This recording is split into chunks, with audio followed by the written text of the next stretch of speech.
Break के बाद अब बात करते हैं होली की। होली का त्यौहार आने वाला है और होली का जिक्र होते ही रंग गुलाल याद आते हैं।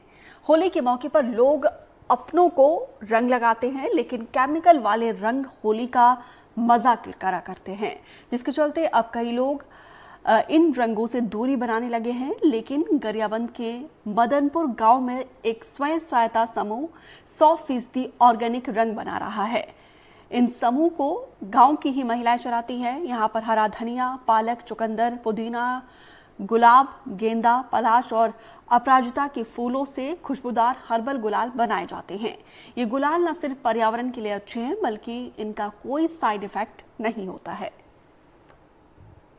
गरियाबंद जिले के अंतर्गत आने वाली ग्राम पंचायत मदनपुर इन दिनों हर्बल गुलाल को लेकर अपनी एक अलग पहचान बना रही है। मदनपुर ग्राम पंचायत में रहने वाली महिलाओं के द्वारा स्व सहायता समूह बनाया गया है।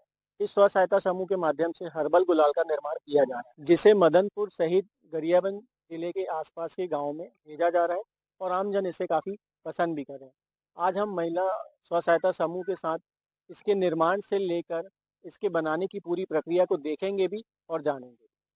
पालक, पुदीना, धनिया पत्ती इससे हरा कलर बनाते हैं, पलाश के फूल से पीला कलर, गेंदे से ऑरेंज कलर, अपराजिता के फूल से नीला कमल। अभी हमारे साथ समूह की दीदी लोग हैं, इनसे बात करते हैं, पूरा प्रोसेस जानते हैं, कैसे बनता है, कितना समय लगता है, कितने दिनों में ये रेडी हो जाता है और कितनी इसकी मांग है। दीदी, सबसे पहले तो इसका प्रोसेस समझाइए कि शुरू कैसे करते हैं आप लोग और कैसे इसको बनाते हैं। अरारोट जो कि हम लोग मार्केट से लेके आते हैं, और जो हमारे पास फूल है जैसे कि परसा का फूल, तो ये आसपास जो हमारी दीदियाँ जो समूह वाली हैं वो अपने अपने बाड़ियों से खेत से लेके आते हैं। और धनिया पत्ती, पालक भाजी मार्केट से लेके आते हैं, नहीं तो कोई दीदी जिनके यहाँ बाड़ी लगा हुआ है वो बाड़ियों से लेके आते हैं। और इसमें हमारा परसे का फूल है, चुकंदर है, तो चुकंदर तो मार्केट से मिलने वाली चीज़ है, तो उसको हम लोग मार्केट से खरीद के लेके आते हैं। और अपराजिता का फूल वो हमारी एक दीदी लेके आती है। गेंदे का फूल भी हम लोग आसपास जैसे जिस दीदी के घर पे मिल जाए वहाँ से मंगवा लेते हैं। इस माध्यम से हम लोग यहाँ पे उसको ला के पिसाई करते हैं कच्चा ही। पीसने के बाद उससे छनाई करके उसका रस निकाल करके जो अरारोट पाउडर रहता है उसमें मिक्स करते हैं। मिक्स करके हमारी जो दीदियाँ रहती हैं वो सभी आपस में उसको अच्छे से मतलब मिक्स करते हैं, जिससे परसा का फूल है उससे पीला कलर आता है। हमारे पास पालक भाजी है, धनिया है, पुदीने के पत्ती हैं, इससे गहरा कलर बनाते हैं हम लोग। और जो अपराजिता का फूल है उससे बैंगनी का कलर आता है। गेंदे के फूल से ऑरेंजी कलर आता है।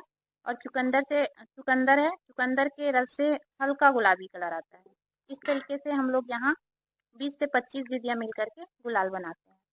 इसको पूरा एक गुलाल पूरा रेडी करने में कितना समय लग जाता है और क्या-क्या प्रक्रिया रहती है इसको सुखाने का? क्या-क्या इसको आप करते हैं?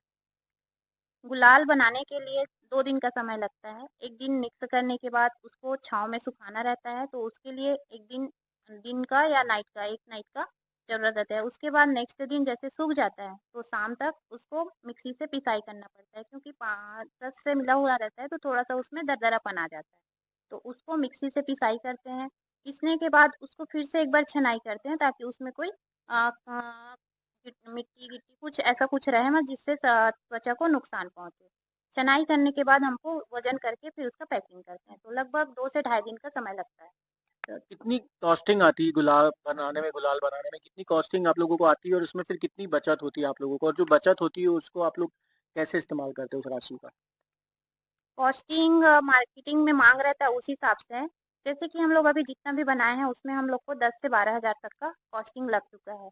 और इस बनाने के बाद हम लोग को अच्छा खासा मुनाफ़ा भी हो जाता है, जिससे हमारी जो दीदियाँ हैं उसका अच्छे से उपयोग कर लेती हैं। हर्बल गुलाल बनाने की शुरुआत आप लोगों ने कैसे की? मतलब कैसे सोचा कि केमिकल वाले गुलाल को यूज़ ना करके हर्बल गुलाल होली में यूज़ करें?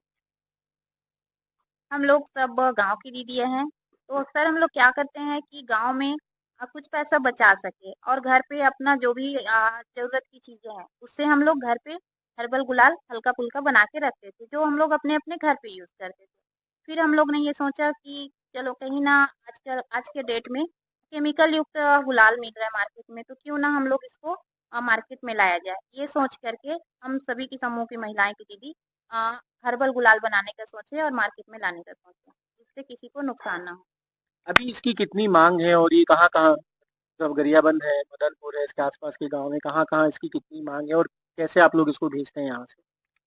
अभी हमारे पास ऐसा है कि आसपास के जितने भी ग्राम पंचायत हैं, वहाँ से हम लोग को मांग है, दूसरे ब्लॉकों से भी मांग है और हम लोग ब्लॉक स्तरीय जैसे कि हमारे ब्लॉक स्तरीय, जिला स्तरीय हमारे विभाग है, जनपद है, कलेक्टेड है, जिला है।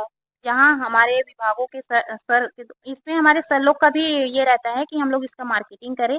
उसके लिए हम लोग को एक अच्छा खासा मंच दिया जाता है जिसमें हम स्टॉल लगा करके अपना गुलाल का बिक्री करते हैं। और जैसे संपर्क के माध्यम से किसी का डिमांड रहता है कि हमको इतना गुलाल चाहिए, तो हम उसको उसकी डिमांड मतलब जितना वो मांग किया रहता है उसको हम लोग वहाँ तक पहुँचाने का भी व्यवस्था करते हैं। ये देखिए पूरा प्रोसेस इस तरीके से होता है, 2 से 3 दिन लगता है गुलाल बनने में। इसके लिए सब्जियों का भी इस्तेमाल किया जाता है, फूल का भी इस्तेमाल किया जाता है। अरारोट से भी इसका निर्माण होता है, अरारोट में कलर मिलाया जाता है। और भी दीदी लोग हैं हमारे साथ, उनसे जानेंगे कि ये कैसे, उनकी क्या भूमिका रहती है और वो कैसे इसमें शामिल हैं, किस तरह से इसको बनाते हैं। दीदी आपका क्या नाम है और आप कैसे इसको तैयार, आपकी क्या भूमिका रहती है जब ये गुलाल तैयार होता है? आप किस तरह से आप इसमें मेहनत करती हैं और किस तरह से इसको तैयार करती हैं? मेरा नाम है ममता कौर और मैं यहाँ का लेखापाल हूँ, क्लस्टर लेखापाल। मैं मतलब सुबह उठकर प्लास की जो पीले रंग की गुलाल बना है, उसमें प्लास का फूल लगता है, जिसको हम लोग अपने खेत के बागानों में रहता है, उसको हम लोग तोड़कर यहाँ तक लाते हैं जब क्लस्टर आते हैं उस समय। उसके बाद उसको फूल को हम लोग मिक्सी के माध्यम से पिसाई करते हैं। पिसाई के बाद फिर छनाई का काम करते हैं कपड़े या छन्नी वगैरह से। उसके बाद हम लोग अरारोट जो है, एक पाउडर आता है, उसमें जो है कलर को जो प्लास के है रस है ना, उसको मिक्स करते हैं। मिक्स करने के बाद हम लोग उसको छाँव में सुखाते हैं। सुखाने के बाद 1 या 2 मतलब 2 दिन लगता है इसमें। तो अगले दिन हम लोग सुखाने के बाद उसको मिक्सी में पिसाई करते हैं, फिर उसको छन्नी में छान कर हम लोग पैकेजिंग करते हैं। तो देखिए जो मार्केट में जो गुलाल मिलता है जिसमें केमिकल मिला हुआ है और जिसमें कई तरह की मिलावटें रहती हैं, उसकी पहचान और हर्बल गुलाल की पहचान करना एकदम आसान है। हर्बल गुलाल जो है उसका कलर, इनको दीदियों ने बताया कि उसका कलर लाइट रहता है और जो मार्केट में जो गुलाल बिकता है वो डार्क कलर का रहता है, उसमें एसेंस भी ज़्यादा रहती है, उसमें खुशबू भी ज़्यादा रहती है। लेकिन इनके द्वारा जो गुलाल बनाया जा रहा है, इसमें खुशबू भी सीमित मात्रा में रहती है और इसका कलर लाइट कलर का है। तो इस प्रकार से स्व सहायता समूह के द्वारा हर्बल गुलाल का निर्माण किया जा रहा है। यह समूह न केवल गांव के आर्थिक विकास में योगदान कर रहा है, बल्कि महिलाओं को भी आत्मनिर्भरता के साथ सामाजिक और आर्थिक स्वलंबन की ओर प्रेरित कर रहा है। यह एक नई उम्मीद का संदेश है जो गांव के सामूहिक विकास की प्रक्रिया में एक महत्वपूर्ण योगदान है। एनडीटीवी के लिए कैमरामैन अमित वखारिया के साथ हिमांशु सांगानी।